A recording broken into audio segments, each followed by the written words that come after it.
বীরগঞ্জে রাহবার cold স্টোরেজে দুর্ধর্ষ চুরি 1.8 লাখ টাকার মালামাল চুরি। গতকাল 2-5 ফেব্রুয়ারি 2025 গভীর রাতে দিনাজপুরের বীরগঞ্জ উপজেলার সাতর ইউনিয়নের বটতলী রাহবার কোল্ড স্টোরেজ আলু সংরক্ষণের হিমাগারে দুর্ধর্ষ চুরি সংঘটিত হয়েছে। উল্লেখ্য, গত 2-3 ফেব্রুয়ারি কৃষক ও আলু ব্যবসায়ীদের আন্দোলনে তোপের মুখে ইউএনও ফজলে এলাহি হিমাগারটি সিলগালা করে রেখেছেন। মুখোশধারী 8-10 জনের চোরের দল কোল্ড স্টোরেজের পিছনের প্রাচীরে একটি লোহার ব্যবহার করে ভিতরে ঢুকে যা সিসিটিভি ক্যামেরায় পাওয়া গেছে।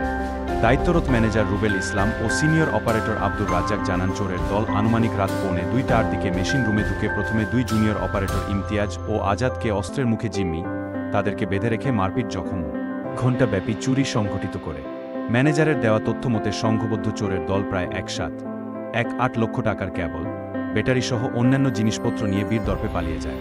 তিনি আরও জানান, 2 জন নৈশ প্রহরী অমূল্য ও নজরুল সামনের দিকে অবস্থান করছিল এবং তারা কিছুই বুঝতে পারেনি।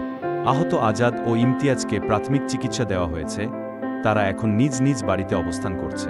বীরগঞ্জ থানার অফিসার ইনচার্জ মো. আব্দুল গফুর ঘটনার সত্যতা স্বীকার করে বলেন, ইতিমধ্যেই চুরির ঘটনাস্থল পরিদর্শন করা হয়েছে, মামলার প্রস্তুতি চলছে। বর্তমান খবর, বীরগঞ্জ, দিনাজপুর প্রতিনিধি।